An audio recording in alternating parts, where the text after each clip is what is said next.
Okay, good morning, good afternoon, good evening, and welcome you all on behalf of the UNIDO Staff Council.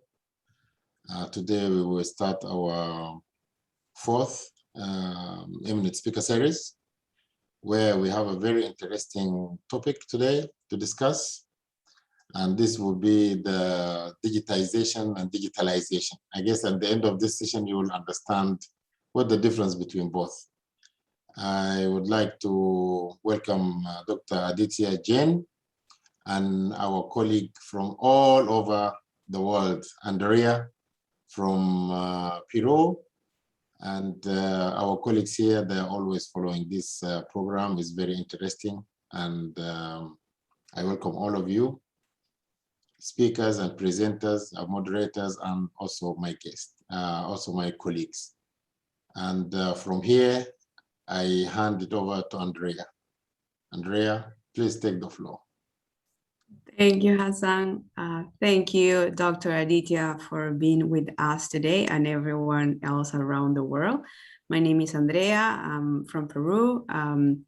I work with the Global Eco-Industrial Parks Program.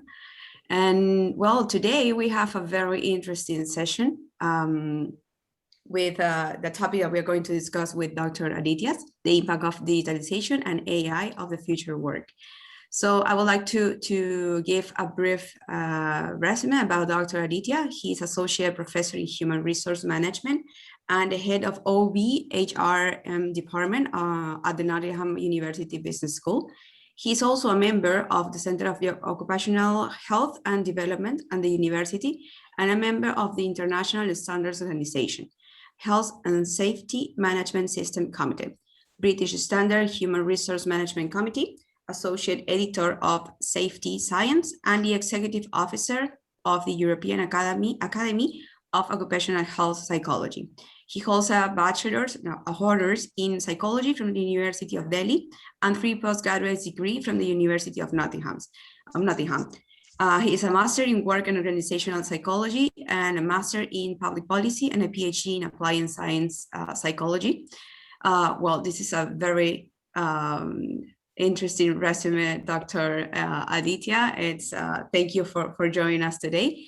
So about the topic is working in a virtual environment is a complex area we already know. Since COVID, we are facing a lot of different experiences with technology and AI, of course. So today topic we are trying to ensure a discussion in which we will address occupational health, safety, and well-being outcomes and implication for international civil servants environment, so such our own. So the structure of the session will be the following. We will start with some questions for you to tell us your thoughts about the topic. Then we'll begin with Dr. Aditya's presentation. And at the end of the session, we have a Q&A. So please feel free to send me all your questions through the chat, and I will write it down to ask Dr. Aditya after his presentation. Also, please keep your microphones off to not interrupt the session. And at the end of the session will be turning. I will ask you to turn on your cameras to take a group picture, if it's that okay with all of you.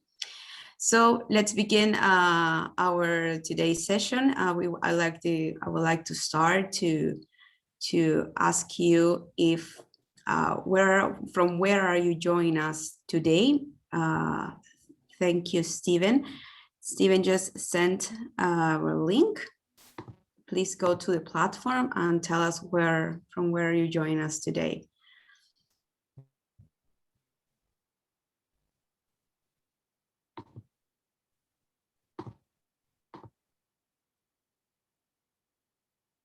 You can add the code is in the top of the screen, 30669038.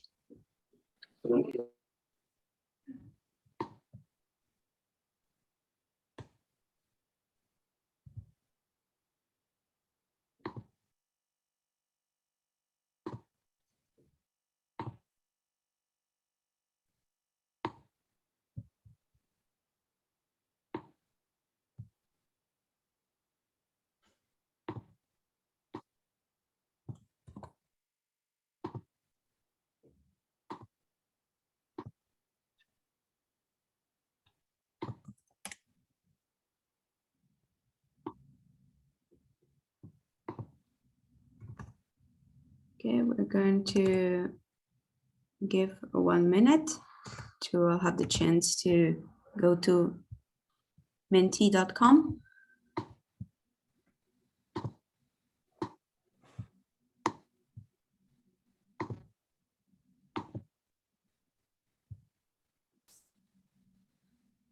Okay, great.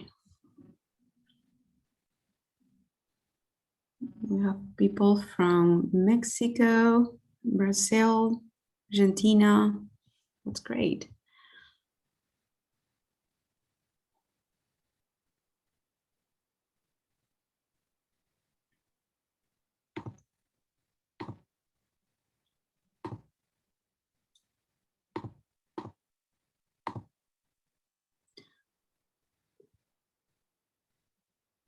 Stephen, can you, that's great, thank you. Okay, great, a lot of people from Europe, from Nigeria, awesome.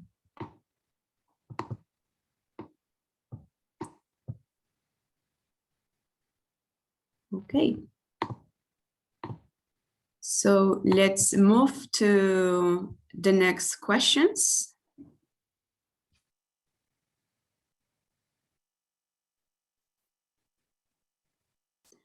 So I would like you to tell me before we begin and give the floor to Aditya, what do new technologies mean to you?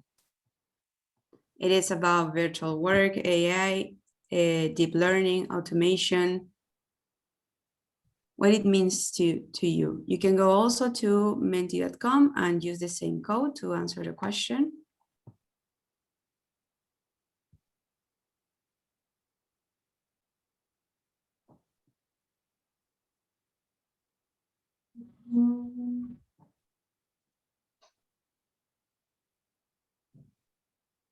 Okay, great. With virtual work, innovation, change. Definitely change is a big word. An enabler of efficiency.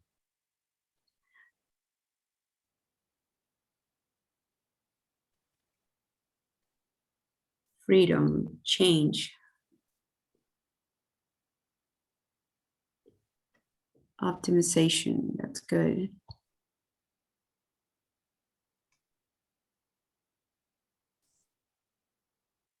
It's incredible how virtual work has changed our lives, right?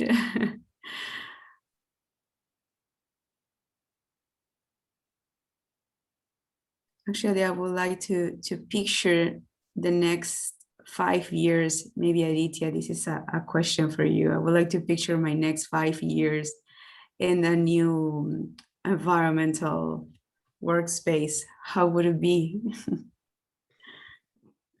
It'll be a lot more of the same. So a lot more virtual work, a lot more blurring of, if you want me to say it realistically, not necessarily. It's a slight pessimistic view, but it's going to be more blurred work-life balance, more pressure, definitely. But it also, I mean, I think that's some of the nice words here. I mean, it'll be more efficient for sure. It will be more free in many ways because of possible balance and control that we'll have over it. There are many advantages, of course, of working virtually, and of course, I think there are lots of opportunities which we'll talk about as well later on. But I think there are a lot of these words I agree with. I think there are opportunities and challenges that will come out, and I'll try and talk about some of them today. In my presentation, but of course it'll also lead to growing inequality, and it'll deepen inequality further if it's not managed appropriately as well. Absolutely, yeah. It is a challenge also, like the next 5 years will be a lot of people that doesn't have access to technology and internet and electricity, please, and that's important. So I think with all these questions, and I think we have the perfect space to start with a presentation, Aditya, so the floor is yours. Great, thank you. Thanks, Andrea. Thanks everyone for joining us. So I'm Aditya Jain. I am an associate professor, as Andrea said, at the University of Nottingham Business School. I have my background is focused on looking at sort of issues around working conditions and how that has an impact on individuals and organizations. So a lot of my work has looked at the impact of working conditions, or what we call the psychosocial work environment, on factors such as mental health at work, well-being at work, organizational innovation and productivity. And one would wonder, why am I talking about technology and digitalization? And I think I just want to sort of say here that what I'm going to talk about today is not going to necessarily talk about the technical side of technology. So it's not going to talk about AI and digitalization from the point of what the technology is. It's more about how the technology is going to impact organizations and, as a result, individuals, and how it might best be managed. And all of this is sort of linked to what we would sort of can call the implications of the future of work. So this is what I'm going to talk about in more detail in my presentation. Stephen, can you go to the next slide, please? So this to start off, I'll talk about a bit about the context, explain what the future of work means, explain what we mean by digital transformation, and then explore some opportunities and challenges that arise out of this. And then I think the latter part of the talk is more about sort of thinking about the considerations that we need to really keep in mind as organizations, both as UNIDO, International Civil Service, and also beyond. And I want to talk here about, introduce you to the concept of the psychosocial work environment, because I think it's going to become increasingly important in the next 5 years, as Andrea, you asked. And it's something that's always been there, but I think it's going to become more important to address and deal with and manage effectively.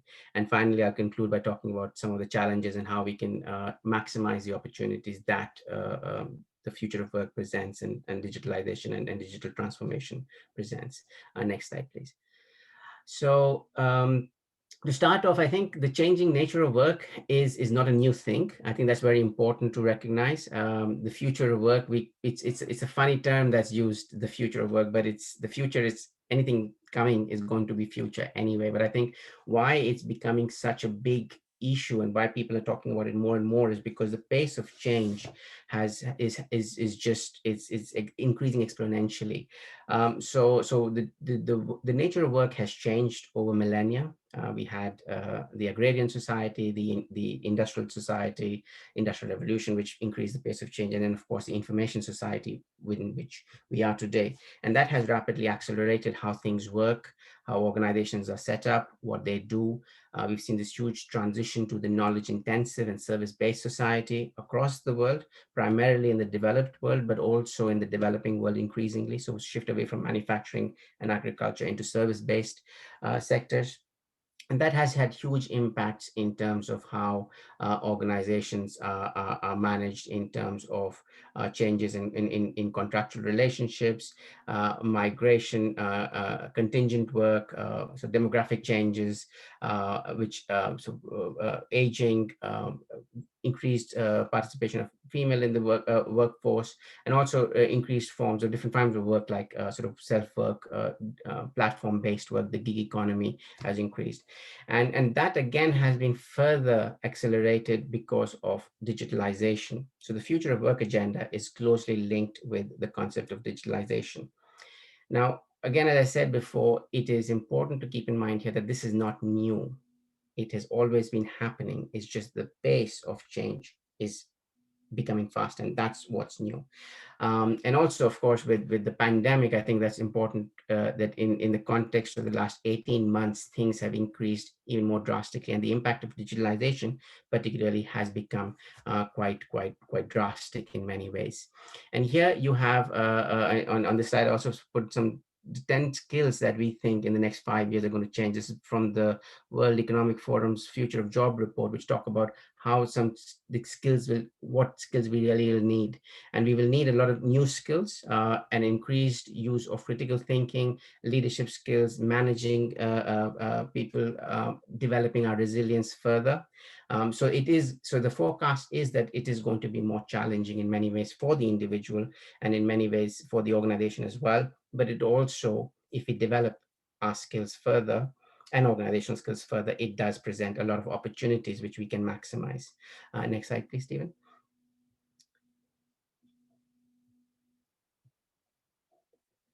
So what is the future of work? I think the easiest way to understand future of work is to see it from four perspectives. First is technological development, which I'll focus on more today, but also, of course, the impact of climate change and how that is transforming the world of work. The demographic shifts, as I've mentioned, are only accelerating, as we've seen with aging, mass migration, and different forms of work. And also of course, all of these things are compounded by globalization.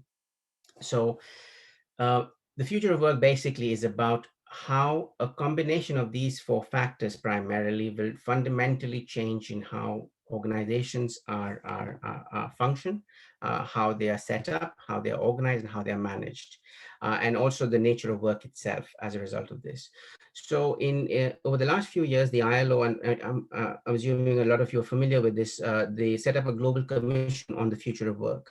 And they came up with a report in 2019, which talks about and calls for the importance of having a human-centered agenda for the future of work, which is focused on strengthening the social contract by placing people at the center of work. So it's not thinking about what can a technology do, it's about going beyond that. So what can a technology do, and then what is its impact on people? So keeping people to the core of it, because at the end of the day, technology is for the benefit of people. Organizations are run by people. And I think, unfortunately, we often forget that in many ways. So the talk today is focused more on internally to UNIDO. So it's looking in seeing UNIDO as an organization, but also I think it does will have implications also for how what the functions UNIDO does outside in terms of its own policy and action agenda. So the future of work and the Global Commission on the Future of Works calls for three pillars of action. The first is to increase investment in people's capabilities, so developing additional skills. So the whole lifelong learning agenda, supporting people to transitions, promoting more gender equality, and then investing in the institutions of work, and also promoting investment in decent and sustainable work. So basically improving job quality, working conditions, and social protection more beyond. So it's also talking about the interconnections between these different aspects of work. And I'll explain this in a bit more detail and why it's relevant. But what's key to the future of work agenda is the impact of the technological development. And that has been talked about, next slide please, has been talked about as the digital transformation by the OECD. So we all aware, of course, of different technologies that have been introduced and are increasingly being used. So cloud computing, Internet of Things, increases, of course, exponential increases in computing power, the use of blockchain technology, AI, big data, which enable things like virtual work, and several other technological innovations that have emerged out of these, are playing a fundamental role in how we work and how work will change over time. But I think it's important to distinguish between three key terms here, which often sometimes get are used as one or confused. And I think it's important to highlight here. So the three key terms are digitization, which is basically converting data into machine readable format. So it's basically things like IDs, digital IDs. The UN is going through a digital ID process by creating digital IDs for individual social security systems, and social IDs being converted into digital form. So it's converting analog data into digital material, and most focus around the world, especially if you look at the public sector, has been around digitization.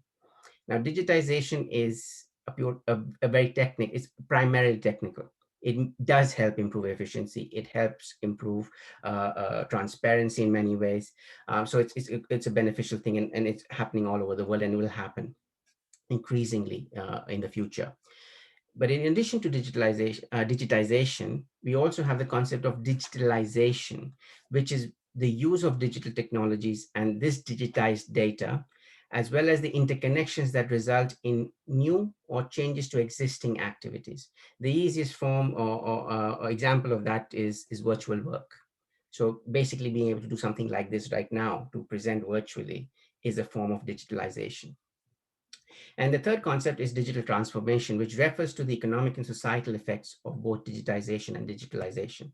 So these three concepts are important to keep in mind. So when we look at and talk about the implications of the future of work, it's about the implications of digital transformation, which incorporates the impact of digitization and digitalization. Next slide, please.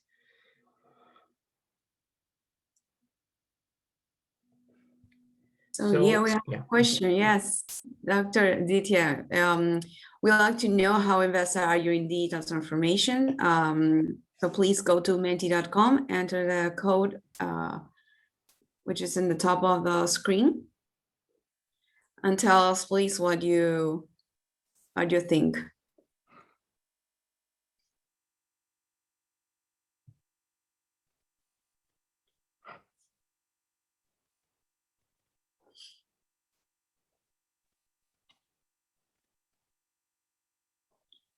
Internet of Things, 5G, cloud computing, big data, artificial intelligence, and blockchain. Okay, let's keep moving.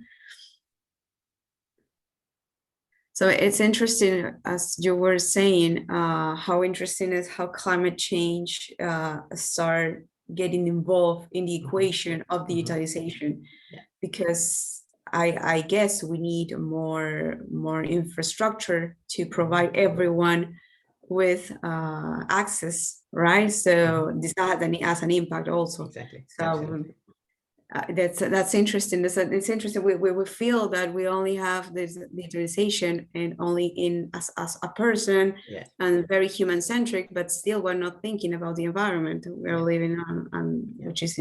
Or when we're thinking about the environment, we're not thinking about the human centric. So the four pillars of the four areas of the future of work go hand in hand. So you can't think of digital transformation or technological developments without thinking about the same time about what's happening with the climate, without thinking about the other two aspects as well. So we have to think about all these four holistically, and I'll talk about this in a bit more detail as well towards the end, I think, because that's it's a very good example of what you highlighted, and that's what I was trying to sort of allude to as well, because I think when we think about different organizations like UNIDO and what they do and what the agendas are and how they've been set up, we have to really transform our way of thinking, because it's needed. And I think there is an increasing recognition, which is a good thing, of that, of seeing interconnections and further coordination and collaboration. So yeah, so and I think with these technologies, I think the Internet of Things, of course, is going to become a part of our lives. And it's almost as if you think about 10 years ago, hardly anybody used smartphones. Today, we can't live life without smartphones. And that's what Internet of Things is going to do, enabled by 5G networks. And of course, that will improve lives in many ways, but also create more disparity, because not everybody will have access to these technologies.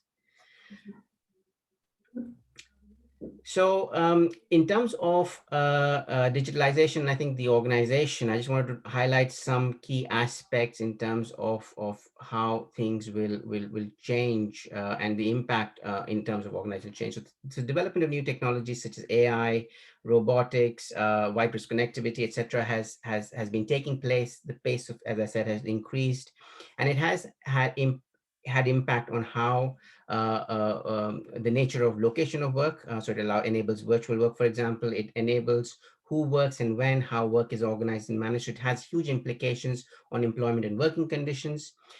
Several examples like teleworking, remote working, online jobs, platform working, so working through aggregators, Uber, Deliveroo, and so on.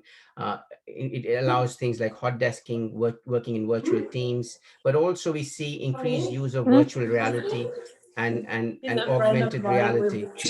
Sorry, please, Smita, can you turn off? Thank you. I'm sorry. So what's important to keep in mind here is that digital technology is not itself good or bad. What it is important is to maintain a balance between the challenges and the opportunities presented by digitalization, and that depends on the proper application of these technologies and how they are managed. So technology itself presents a lot of opportunities, but at the same time a lot of challenges. And the decision we make in terms of what technology we use, how we use it, where we use it, is what determines whether it is going to have a good, positive, or a negative impact. Oftentimes it might even have both, and then again that has to be balanced. So digitalization is becoming increasingly a primary driver of organizational change, and it offers a lot of potential for innovation and exciting developments in the workplace, but also presents a number of challenges. Again, with the pandemic, we see what would have happened in the next 5 years has happened already, so the pace of change has become even faster. Next slide, please. So to give you some examples of prevalence and trends that have taken place, the first in relation to the impact on work and employment, over the last few years, there have been a number of reports that have been published which have projected what happens because of technology, particularly around things like developments in AI. And there have been various estimates which have predicted that a lot of people will lose their jobs. But what we see now through a number of different data sources is that reliable estimates seems to indicate that about 14% of jobs will be replaced by technology, while 32% of jobs are likely to face significant change in how they are carried out. And of course, these numbers will change as technology changes and evolves as well. But what's very clear is that things will change. It's not as drastic or bad as sometimes has been reported in the media. Skills and future of work are very, very intertwined, and the development of skills and the importance of lifelong learning is going to increase substantially. And it's not just about improving digital literacy. Digital literacy has been around for the past 20, 30 years with the development of IT and adoption of IT in organizations in the late 80s, 90s. But we need a lot more. It's about how do you actually maximize benefits from technology. The third important trend is we see an increase in what is called the digital divide, which is basically the divide between those who have access to these technologies and the benefits of these technologies as compared to those who don't. And of course, so it basically creates further disparities between the global north and the global south in many ways. And of course, there are different initiatives in place which are aimed to address this, but we see, because of the drastic pace of change, we see the divide increasing at the moment. And the pandemic, as I said before, has only increased the change, and that further can create further disadvantages for those on the other side of the divide. And in terms of the skill gaps, again, there's some data from Europe which shows that we are really far behind in where we need to be in terms of skills and digital skills. So a lot more needs to be done at organizational level to ensure that people have access to the right skills. Next slide, please. So in terms of opportunities, as was highlighted earlier in the Mentimeter, I think there are a number of benefits. It helps improve efficiency without any question. It makes work more cost effective in many ways. It allows people to connect from anywhere. It gives a sense of freedom. It reduces commuting, so has a positive effect in terms of climate because it reduces carbon emission in many ways. It can also promote better work-life balance if it's managed well. It helps and provides opportunities for increased communication and collaboration. This we can see increasingly in the use of augmented and virtual reality approaches to teamwork as well. It helps make jobs more flexible and accessible. So it doesn't matter where you are in the world, you can still have access to good, high quality jobs where you can use your skills. It also helps remove people from hazardous environments, so reducing exposure to physical risks, chemical risks, biological risks, and so on. Digitalized management can also enable more accurate hiring of staff, data processing, and also help create less hierarchical and more participative management practices. And I think if you see this from the point of from staff associations, technology does provide that opportunity. But on the other hand, when we think about challenges, next slide, please, it can also do the exact opposite. It can create more chances for, so technology can be used for work monitoring and surveillance, where people they might be sort of people looking at what people are actually, or employees are actually doing without them necessarily knowing, which can put additional pressure on individuals. It can create and can have further impacts on employment and increase precarious work. It can reduce, have impact on job insecurity. It can have a negative impact on working conditions, um, skills and competence requirements. If people don't have adequate skills, it can put additional stress and pressure on them. It has several implications on people's health, safety, and well-being. It blurs the boundary between work and life. And we've seen all experience, and many of us have experienced that during the pandemic, because it's not always easy to switch off when you're working remotely and virtually. And overall, when you look at it at a societal level, it can create huge disparities and further exacerbate existing inequalities in the labor market and in the workforce. Um, Next slide, please. So in terms of keeping in mind these opportunities and challenges, there are a number of key considerations that we need to keep in mind when we're thinking about the change that is fostered by digitalization and digital transformation.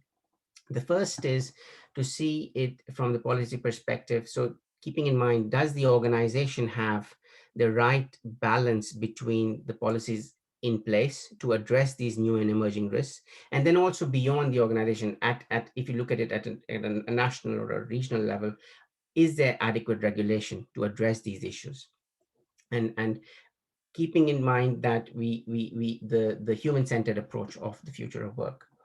It's also important to think about, where does the responsibility lie? Because of this rapid changes in how we work, how we are employed, how we are contracted, the responsibility between the employer and the individual is often blurred.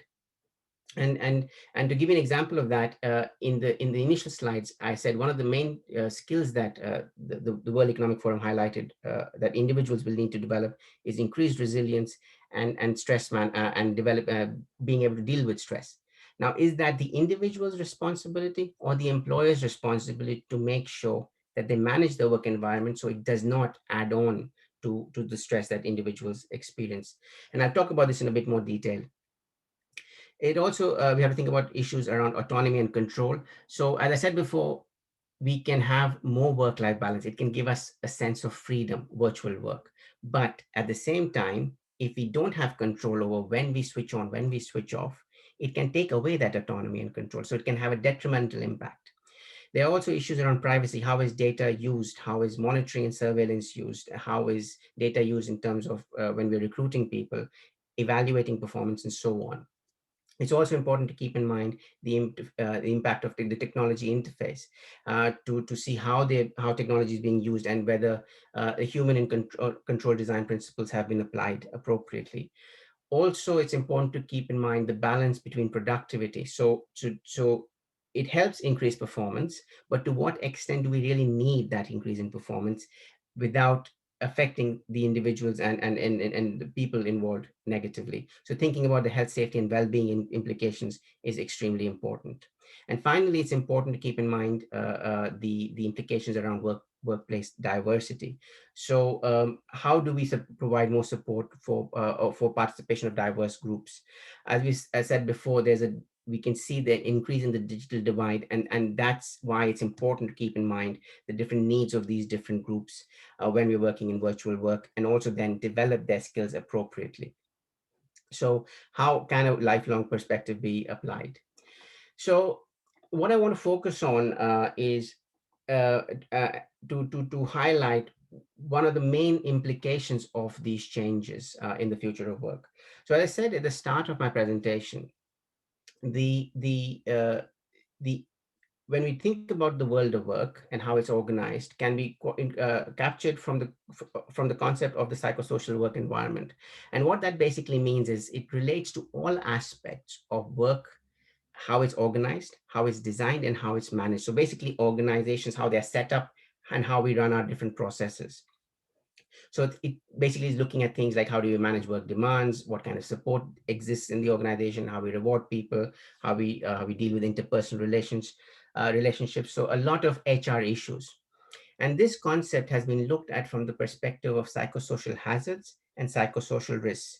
So psychosocial hazards are basically aspects of work organization and management that have the potential to cause harm. So things like unrealistic demands, long working hours, lack of role clarity, things that, again, we all have experienced and are aware of.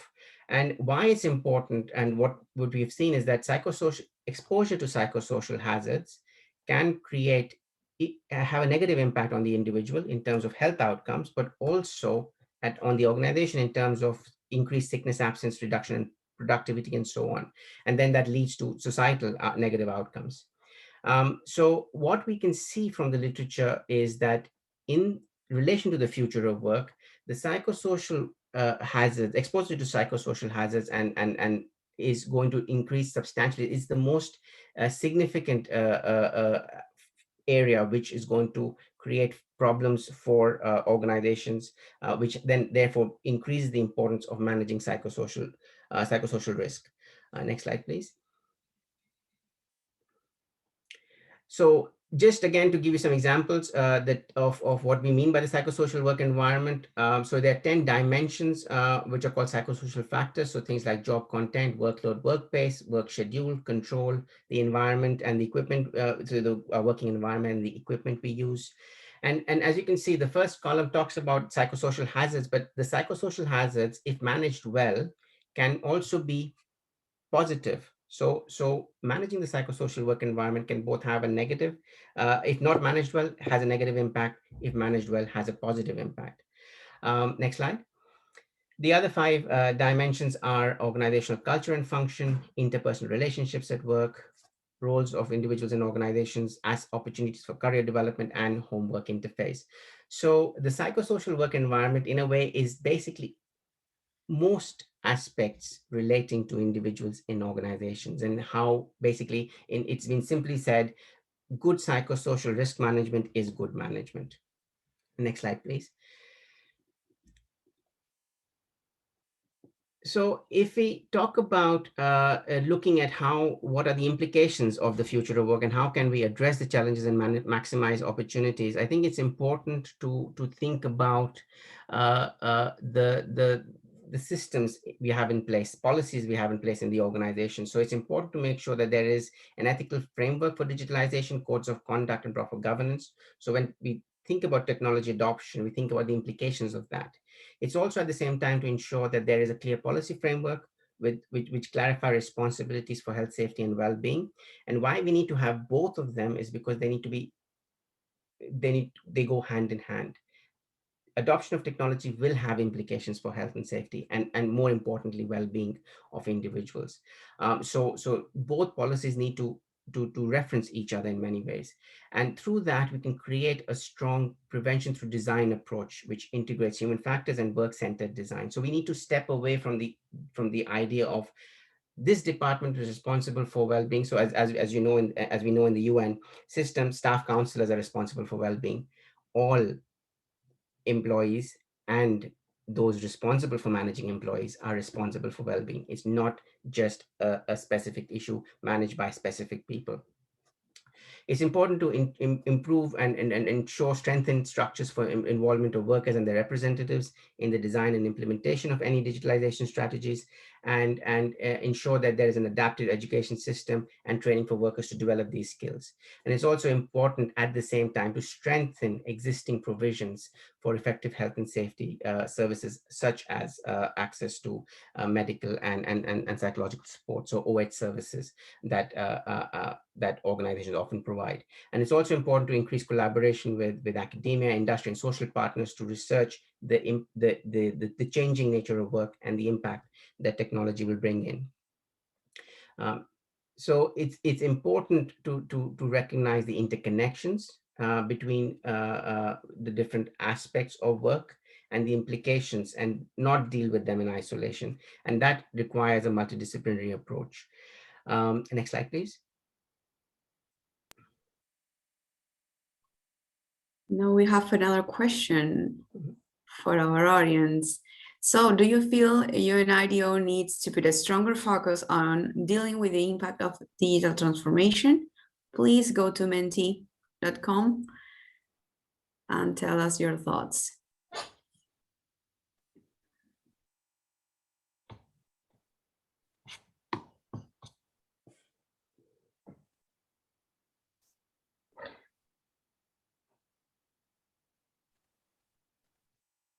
Okay, well, we give a minute to answer the question. So, Aditya, I have a question also for you. You were saying that the hiring process will be or is already digitalized, but when we use digitization to hire people, do you think we left aside the soft skills, or it's a better way to understand and oversee this good qualified from a good employee or a good potential employee for the organization? I think it's a good thing, and I'll say why I think it's a good thing at the moment, because it improves access. So it doesn't require you to be in a particular place. So for example, if you think about UNIDO, and if somebody is applying to a job for a job in Vienna, they don't have to be based in Europe or have access to be able to sort of required to go there. So I think it does empower people based anywhere to apply for this. So it improves accessibility for the particular role. And I think a lot of these so by that it does improve fairness, but at the same time, we shouldn't exclude, we shouldn't bypass the things such as sort of the human interface, as you said. So things like making sure that people are interviewed, and that the benefits of that are not lost. So it should not be automated in a way. So there is increased automation and recruiting happening as well, and I think that is where it can get more challenging. So I think it's important to keep that balance. That's good. Yeah. Also, the people who interview or the people from HR, you have to develop new skills to understand Precisely. how to Absolutely. interview the other person, Absolutely. understanding the challenge they're facing also because they're not in the same room or maybe in the same culture, Absolutely. which is something for us very from every day. Yep. So thank you. So I just have a couple of slides left, just and I thought I'll put this in the slide. I won't talk in great detail about this, but I wanted to share this because I think this is an example of the European Social Partner Framework Agreement on digitalization, which was signed last year. So just to explain what social partner framework agreements mean. So in the EU, employer associations, so Business Europe, and trade unions represented by the Employer Trade Union Confederation, and a number of some other unions, public sector and so on, sign what is called social partner framework agreements, which basically are tripartite, and they are aimed at understanding and recognizing together that there is an issue that needs to be dealt with, and then they talk about how best to deal with that issue, and that's implemented across EU member states. And why I wanted to use this as an example is because I think it's a very good example of joint up holistic thinking. This framework talks about these key issues that organizations increasingly will have to deal with, regardless of which sector they are in. It talks about the different aspects that are interconnected, so things like working conditions, work relations, the work environment, the work content and skills required that need to be addressed. And it talks about doing this through a systematic, step-by-step, a five-stage approach, which is a plan, do, check, act approach. Anybody who's done risk management will know this, and it's basically starting by looking at creating awareness for and creating the right support base to identify the opportunities and challenges, as we've talked about, because the opportunities and challenges will differ depending on different departments. It'll depending on the nature of tasks that individuals are carrying out, and the nature of the work itself. Once that's done, you create a joint mapping and regular assessment and analysis exercise, and then identify an action plan to implement these actions. The step-by-step approach is very similar to how you would manage the psychosocial work environment. So this partnership process, which involves and requires partnership, staff involvement at every level, ensures that we benefit from the opportunities and actually maximize the opportunities. At the same time, identify what the key challenges are and address them. So this approach is a very useful approach to follow when we think about how digitalization and dealing with the impact of digitalization and the future of work. Next slide, please.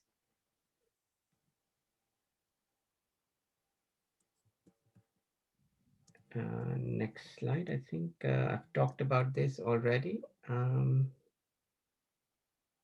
And this is an older version of my presentation. I'll send there was a little difficulty today with the final version of the presentation was quite large. So when I shared this with the team, with Stephen, I think it was, so this is a slightly older version. So in the last slide, basically, I wanted to just give you another example. I'll just talk through it of how different organizations, and I think an example I've shared was from the World Economic Forum, which has released what they call intelligence maps. And it is a very useful tool to see how different topics are covered and related to different issues. So things like the fourth industrial revolution, so the future of work, how is it, what are the different aspects is related to, and how we can think about these interconnections and think holistically. And finally, I talked about how dealing with these issues is related to sustainability and sustainable development, and finally the sustainable development goals. So I think to conclude, I just want to say it's increasingly important to think about and remember the importance of connected holistic thinking increasingly. So with that, thank you. And we have another question. Yes, we have our last question. How long do you feel a change process in UNIDO will take to fully embrace a digital future? I'll put in the chat the link and the number, the code. Okay. Okay, we're being very optimistic or pessimistic. That's interesting because it not only depends on one department or one division. It depends on transform the way how we think, yeah, and how we embrace and face the data transformation in our organizations. But I think not only in organizations, you said it also at home. It's like, how do you interact at home? How do you make a stop from being connected all the day with your work, mm-hmm, and have time for your own? Is some psychologically is needed, to be with the people around you. Okay, so 10 years, 23%, 5 to 10 years. Okay, I guess we're between 1 and 3. Very optimistic. What do you think, Aditya? I think it depends on how you look at it. I think at specific, if you look at for specific processes, I think 1 to 3 is absolutely possible as well. It's happening. But I think for longer term, if you talk about it, if you talk about digital transformation in its entirety, then I think, yes, it's going to be a longer term thing. UN organizations are incredibly complex, and of course it has to have buy-in from member states and so on. So of course, there are a number of factors which will take place, and I think it's so in a sense all of these responses, I mean, I would agree with, but I think the longer term is more likely when it would actually happen. And then a lot of change will happen not because we see it as important, it'll happen because that's the trajectory. Even if somebody does not want this, it will happen. And that's the future direction in that sense.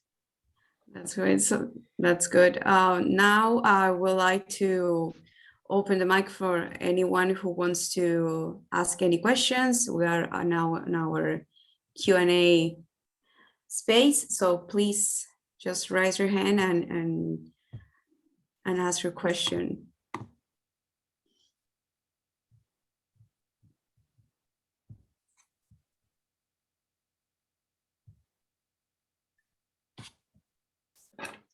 Yes, we have. Because I have one on the chat. Oh, okay.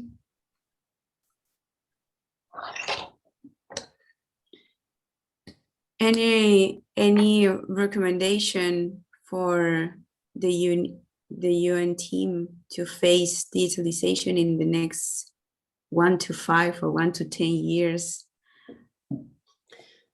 I think the first thing, I mean, if you think about it at an individual level, what I would say is I think it's the more awareness we can create for ourselves is more and more important, because I think it's important to understand the implications so we can the more aware we are, the more we can basically discuss with those responsible for managing, so to basically deal with it. Because if we are not aware ourselves, it's important, it's difficult to then highlight those issues, potential issues, and also then you might miss out on opportunities if you're not aware. So I think creating that self-awareness is something we actually can do ourselves.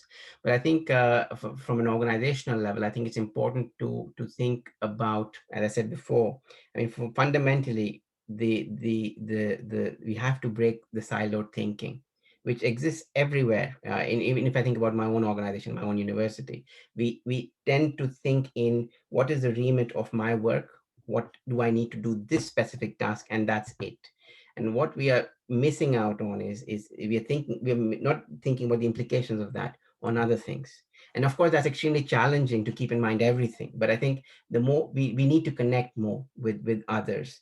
To give an example, I think, I mean, I don't know how, to what extent it's already been done in UNIDO, but the UN launched a well-being policy, I think last year or a couple of years ago now.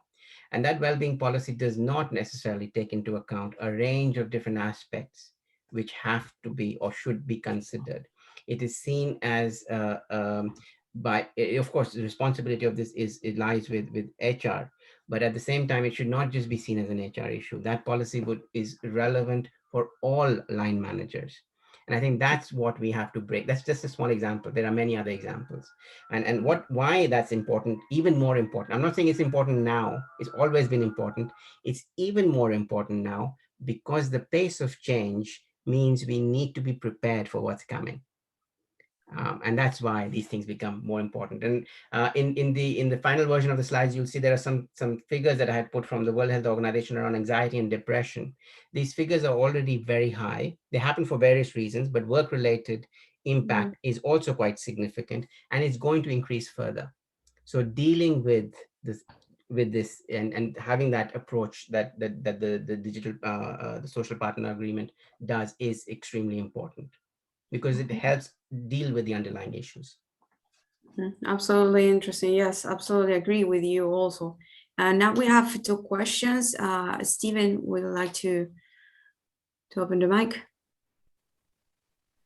Hi. Yes, actually, I want to start things off. I mean, over my years, I mean, I've encountered two specific types when it comes down to change. I think this digitization is really interesting for some, whereas others will approach it a bit more curiously. Let's call it that. So you'll have a demographic in an organizational structure that will see things like your presentation. You know, there's this wealth of new technologies and you know, idea that you have to develop yourself along those, you know, 10 examples you gave in the beginning, which can be quite daunting, you know. And I'm sure a lot will be met with fear and with self-doubt and all these things. And people will say like, oh, I'm not sure. Oh my God, where will my position in this organization be? Whereas you'll have another type in the same organization will be like, he will look at our last question and go like 1 to 3 years. No, it's ridiculous. Tomorrow, I want all this tomorrow. I said, I want to grow. I mean, this is amazing. You know, I can see this organization. You know, I'm a visionary, and you know, have you experienced this? How organizations deal with this, and what would you recommend to an organization? How do you deal with those two extremes of future vision? So a very good question, and I don't think I can fully answer it. But what I'll say though is the first issue with that is there are two versions of extremes, and extremes are never good in that sense. So it's not something that you just see now. You've seen this the notion of change. So when you look at organizational change, resistance to change. So resisting change, any kind of change, is always there. I mean, it's a big issue all organizations have to deal with. I think what's different in today's context is that when we think about the impact of new technology, is that it is something that is going to be adopted because, I mean, I think I like to use the simple examples because it is just something which illustrates what's going to happen. I mean, when smartphones came, some people might have resisted taking on smartphones, but today everybody uses one. And it's the same thing. I mean, when emails came about, we will adopt technology because it does help.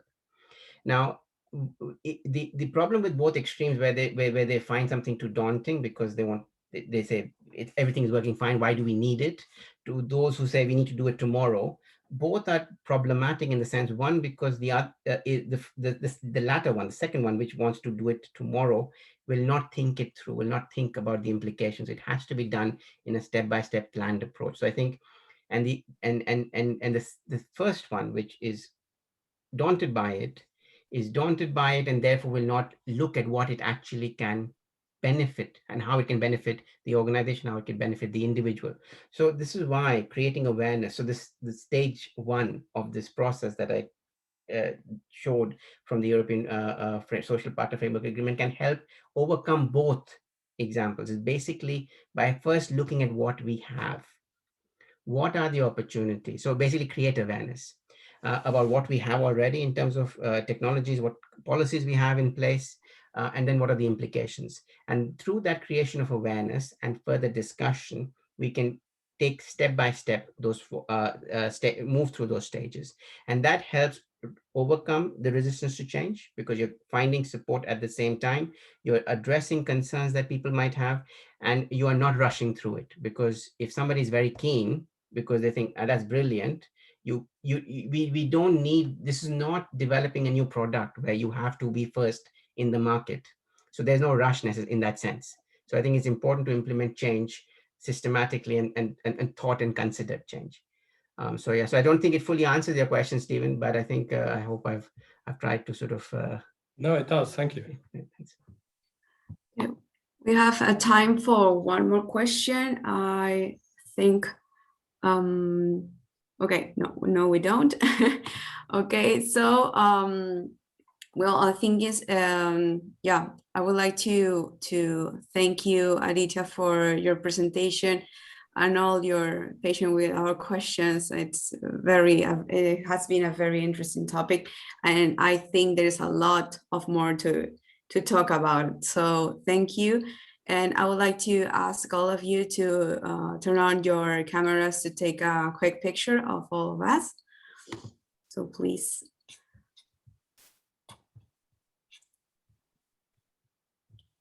Here, Hassan. Stephen blocked me.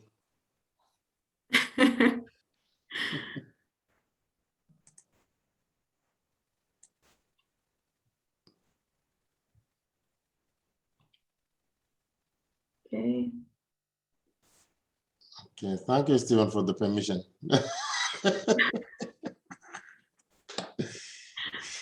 He actually blocked you. Stephen, that's not okay. Okay. Okay. Excellent. Great. Okay. I'm going to do picture 1, 2, 3. Okay. Another one. Thank you. Okay. Okay, great.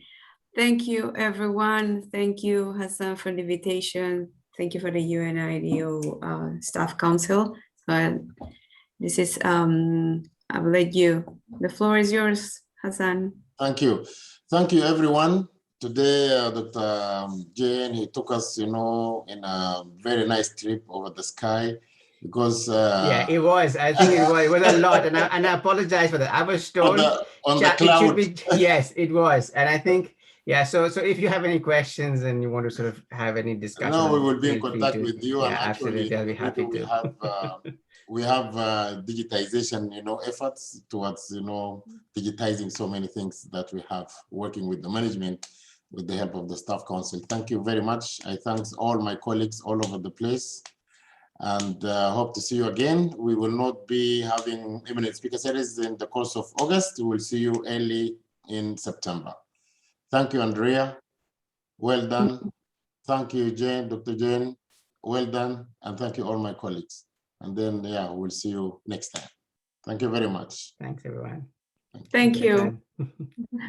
Bye, Aditya. Thank you, everyone. Bye-bye. Bye. Bye.